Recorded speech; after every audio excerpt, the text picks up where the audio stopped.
Hello friends, आप सभी को अपना चैनल द ग्रेनेज एकेडमी पे आप सभी का स्वागत है। और आज हम लोग पहला लेक्चर जो कि बेसिक मैथ फिजिक्स में पहला लेक्चर बेसिक मैथ ले करके आया हूँ, जिससे कि आप फिजिक्स के मैक्सिमम न्यूमेरिकल को सॉल्व कर सकते हैं with the help of mathematical tools.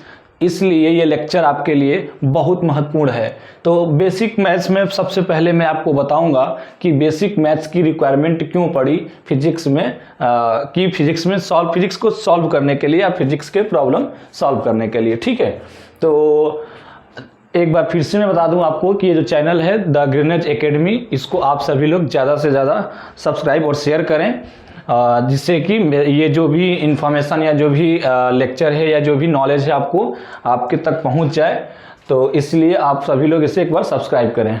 ठीक है, तो मैं बताता हूं कि बेसिक मैथ में, जैसे बेसिक मैथ में जो पहला टॉपिक है वो अलजेब्रा है। तो अलजेब्रा हम सबसे पहले बताएंगे, लेकिन इससे पहले मैं आपको बता रहा हूं कि आखिरकार मैथ्स की जरूरत क्यों पड़ी। जैसे कि अब कोई स्टेटमेंट की बात कर लेते हैं, चाहे कुलॉम लॉ की बात कर लें या न्यूटन्स या यूनिवर्सल ग्रेविटेशन लॉ की बात कर लें। उन दोनों में अगर स्टेटमेंट की बात करें तो स्टेटमेंट के according attraction force between two masses is directly proportional to product of their masses and inversely proportional to square of distance between them. ठीक है, तो ये तो हुआ हमारा स्टेटमेंट। लेकिन इस स्टेटमेंट को मैं क्या कर सकता था, इतने बड़े स्टेटमेंट को अगर मैं मैथमेटिकली अगर इसे डिफाइन करूं या एक्सप्रेस करूं तो सिंपली इसको इस तरीके से लिख सकते हैं, F is directly proportional to m1 and m2 and F is inversely proportional to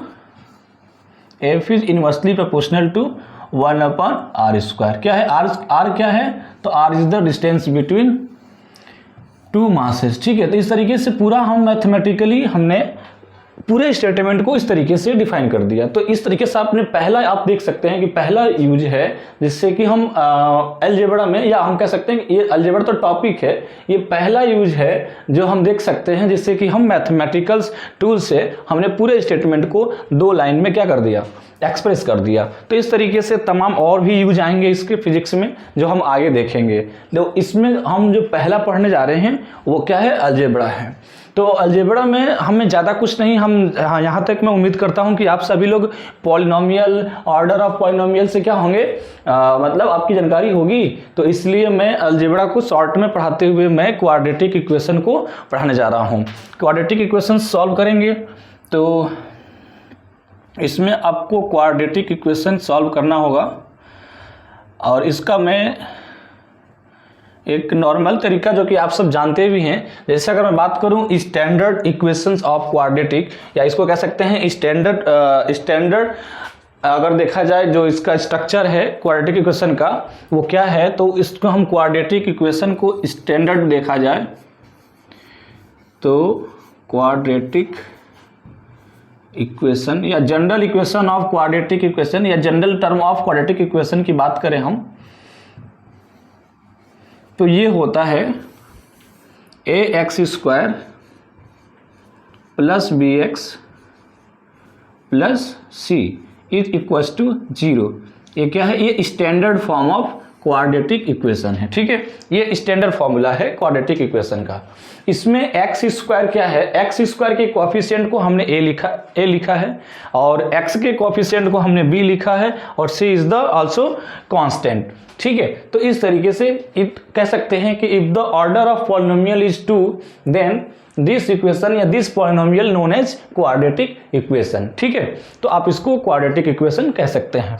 अगर मैं बात करूं इसको सॉल्व करने की, किस तरीके से सॉल्व करेंगे या इसको फिजिक्स में क्यों पढ़ा गया, क्योंकि फिजिक्स के ज़्यादातर न्यूमेरिकल इस तरीके से आएंगे जिसमें आपको क्वाड्रेटिक इक्वेशन सॉल्व करना पड़ेगा, या जो भी हम प्रॉब्लम सॉल्व करेंगे उसमें हमें क्वाड्रेटिक इक्वेशन बन करके आएगा। तो आप सभी को इसे सॉल्व करने आना चाहिए। तो इसको सॉल्व करने के लिए हम बात करें कि ये x² है, इसके ऑर्डर 2 हैं, तो इसके 2 रूट होंगे।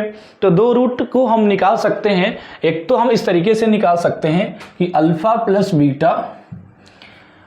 Plus beta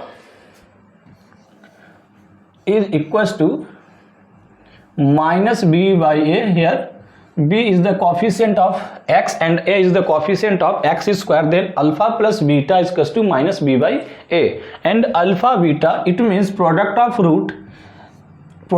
root is equals to c by a. ठीक है, c is the constant and a is the coefficient of x square. So by using this method you can calculate the value of alpha and beta. The alpha and beta is the two roots of quadratic equation, and you know that there are two ordered. Then the value of x is 2. It means there are two values of x. First is alpha and second is beta. Alpha and beta is two roots of this equation. Okay, तो इस तरीके से हम इसको solve कर सकते हैं. तो एक तो ये तरीका हुआ. अब हम बात करते हैं दूसरा तरीका, जो कि एक बिल्कुल एग्जैक्ट या कह सकते हैं क्विकली आंसर को लाने के लिए, जिसको हम श्रीधराचार्य फॉर्मूला भी कहते हैं, जिससे कि हम क्वाड्रेटिक इक्वेशन को, चाहे वो रियल हो चाहे इमेजिनरी हो, उसको हम बिल्कुल कम समय में सॉल्व कर सकते हैं. तो वो उसका जो वैल्यू होता है वो होता है x is equals to minus B plus minus means अगर हम एक बार प्लस लेंगे तो एक रूट निकल के आएगा, और एक बार माइनस लेंगे तो एक सेकेंड रूट निकल के आएगा. B square minus 4ac divide by 2a. ठीक है, तो इस तरीके से आप देख सकते हैं this is the Shridharacharya formula, and this is helpful for calculate the value of x, and by using this formula I can calculate the value of any types of quadratic equation, maybe quadratic equations real or imaginary. Okay, then you can apply this law. You have to find the value of x. It means the value of x is 2. First you have to consider plus, then root alpha or beta, and if you consider negative then second root can come. Okay, तो इस तरीके से हम quadratic equation को solve कर सकते हैं. As like example की मैं बात करूं, अगर मैं एग्जाम्पल की बात करूं तो हम एक इक्वेशन लेते हैं x square minus 8x plus 15. ठीक है, ये हमारे पास एक जनरल इक्वेशन आया, इट इक्वल्स टू 0. अब हमें सॉल्व करना है, तो हम क्या करेंगे, श्रीधराचार्य फॉर्मूला का यूज करेंगे और तुरंत इसे सॉल्व कर लेंगे. जैसे क्या यहाँ पे हम देखेंगे the coefficient of X square, it means the value of A is 1. The value of A is 1 because A is the coefficient of X square, and the coefficient of X is equals to -8. It means the value of B is equals to -8, and the constant term here 15. Then the value of c is equals to 15. Okay, so by using Sridharacharya formula या by using this formula I can calculate the value of x. Here put the value of a, b, c in this equation, then x is equals to a minus b. It means here b is already minus, then minus and minus plus, so minus b plus, and there 8 plus minus under root b square. It means the square of 8 64 minus 4ac. 4 means 4, a means 1, c 15, then divided by 2 into 1, because here the value of a is 1. The value of a is 1. Okay, the value of a is 1. Okay, तो value of x is equals to 8 plus minus 64 minus 60, it means 4 divide by 2, then 8 plus minus 2 divide by 2. If we consider the value plus, then the value of x is equals to 8 plus 2 divided by 2. The value of x is equals to 8 plus 2, 10 divided by 2, 5. So the first root of x is equals to 5, and the second root of the value of x 8 minus 2. 8 minus 2 divided by 2, then the value of x is equals to 3. So by using this method I can calculate the value of x, the root of x. Okay, now I can see this is formula is useful for us to solve the physics problem. Okay, so you have to remember it. Second, you will see the formula of binomial expansion, because binomial expansion is as like quadratic equation. Binomial expansion is also important for me to solve the physics numerical. Okay, then we will see the binomial theorem. What is binomial theorem? So we are consider here 1 plus x to the power n, 1 plus x to the power n. Okay, 1 plus x to the power n, then the formula of binomial theorem, because here we are studying in normal way, not in expand form, not in मतलब इसमें हम बहुत बड़े या बड़े level पे नहीं पढ़ रहे, क्योंकि हमें बेसिक मैथ पढ़ना है तो हमें थोड़ी थोड़ी जानकारी होनी चाहिए. ओके, जिससे कि हम क्या कर सकें, फॉर्मूला हमें पता होना चाहिए जिससे हम वैल्यू को कैलकुलेट कर सकें. ठीक, तो हम देखते हैं what is the value of 1 plus X to the power n. तो you have to apply the formula 1 plus nx plus n minus 1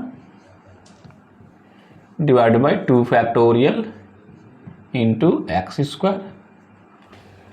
further n minus 1, n minus 2 divided by 3 factorial and the x cube. Okay, x cube and plus and so on. And so on means हमें x की value n तक लेकर के जाएंगे ऐसे करते करते. तो हम यहाँ पर एक 1 प्लस एक्स का, हम ये जनरल टर्म है, इस जनरल टर्म के हेल्प से हम 1 plus X to the power n को क्या कर सकते हैं, एक्सपेंड कर सकते हैं. या इस बेस पे अगर कोई भी फॉर्मूला या कोई भी न्यूमेरिकल आपको आता है तो आपको इस फॉर्मेट में तैयार करके रखना है, जिससे कि आप ये फॉर्मूला उस पर अप्लाई कर सकते हैं. तो इसमें मैं बात करता हूँ कि जनरली जो फिजिक्स में आपको जो प्रॉब्लम मिलेगा उसमें क्या बोलेगा कि x जो है the value of x is less than 1. ठीक है, तो उस केस में क्या करेंगे, x का वैल्यू x से बहुत छोटा होगा तो हमें ज़्यादा टर्म्स की जरूरत ही नहीं होगी, क्योंकि x तो खुद ही छोटा है. तो एक्स स्क्वायर, एक्स क्यूब, ये भी क्या होते जाएंगे और छोटे होते चले जाएंगे. ठीक है, तो इस केस में हम क्या कर सकते हैं, हम जनरली केवल 2 टर्म की बात करेंगे. तो हमें क्या करना है, 1 plus X to the power n का जो वैल्यू है वो क्या करना है, कंसिडर करना है 1 प्लस nx. ठीक है, 1 plus nx. Here n is integer number, may be positive may be negative. ठीक है, तो आप यहाँ पे n को इंटीजर नंबर ले सकते हैं. जैसे 1 plus X to the power n था तो 1 प्लस nx लिखा आपने. अगर मैं बात करूँ 1 माइनस एक्स होता तो आप क्या लिखते, 1 minus X to the power n होता तो क्या लिखते आपको 1 minus nx, because the value further value of x is very small, so I can neglect here. Okay, I minus x, 1 minus x to the power n. अब मैं बात करता हूँ 1 plus X to the power minus n हो, 1 plus X to the power minus n, then 1 plus 1 minus plus minus minus 1 minus nx is also put here. Then you can calculate the value of 1 plus x to the power minus n. मैं आपको इसलिए बता रहा क्योंकि आपको ज़्यादातर numerical इस तरीके को देखने को मिलेंगे जिसमें आपको सिंपली 2 टर्म लेकर के ही काम कर सकते हैं, क्योंकि अगर x का वैल्यू x से बहुत छोटा है तो x स्क्वायर और छोटा होता चला जाएगा, जिसे हम कैलकुलेशन में नेग्लेक्ट कर सकते हैं. अब कहेंगे कि इसका कहाँ पर यूज है, तो इसका यूज मैं सिंपली दिखा रहा हूँ कि जैसे जो gravity due acceleration due to जो ग्रेविटी होता है उसका मैं एक क्वेश्चन दिखा देता हूँ एग्जाम्पल के तौर पे आपको, कि g dash is equals to g r square divide by r plus H to the power whole square. ठीक है, इस तरीके से आप देख सकते हैं. ये क्या हुआ, एक जो ग्रेविटी का हाइट पे फंक्शन है जो कि इस तरीके से वेरी कर रहा है, मतलब हाइट के बढ़ने पे ग्रेविटी का वैल्यू कम होता चला जाता है और अंदर भी जाने पे ग्रेविटी का वैल्यू कम होते चला जाता है। तो इसको हमें सॉल्व करना है बाइनोमियल एक्सपेंशन से। तो हम इसको इस तरीके से कर सकते हैं, G dash is equal to G R square, here we can common R square, if you take common r then r square because r plus s का होल स्क्वायर दिया हुआ है, ठीक है। तो हम कह सकते हैं r स्क्वायर कॉमन करेंगे तो यहाँ हो जाएगा 1 plus H by R to the power square. Okay, r square to r square cancel out, then g divide by 1 plus H by R to the power square. Here we can send the upper side, then the value of 1 plus h by r to the power 2 is equals to g in bracket 1 plus h by r to the power minus 2. Here we can apply this formula 1 plus x to the power minus n, then because h by r is the value, r is here h less than r because h is the height and r is the radius of earth. So you can know that radius is much larger than height, then g dash is equals to g, and we can use the formula 1 plus x to the power minus n, then 1 plus nx, here minus, then 1 minus nx, so 1 minus 2h divided by r. This is the value of g dash varying with height. So here we can calculate the value of g dash with the help of binomial expansion या binomial theorem. तो आप देख सकते हैं कि अभी हमने generally दो इक्वेशन या दो बेसिक मैथ्स को हमने पढ़ा, अलजेब्रा में क्वाड्रेटिक इक्वेशन और एक बाइनोमियल थ्योरम, जो आपको इस तरीके के न्यूमेरिकल को सॉल्व करने के लिए कितना इंपॉर्टेंट है। तो ऐसे ही आगे हम आगे डिफरेंशिएशन इंटीग्रेशन को देखेंगे, जिससे कि जो कैलकुलस है, कैलकुलस हमारे फिजिक्स के लिए बहुत इंपॉर्टेंट है। तो इसको हम नेक्स्ट वीडियो में देखेंगे, ठीक है। तो अभी के लिए इतना रहने देते हैं और बाकी आप सभी लोग इसे रिमेंबर कर लेंगे, याद कर लेंगे कि क्या होता है बाइनोमियल थ्योरम। तो अभी तक रहने देते हैं, ठीक है। तो थैंक यू।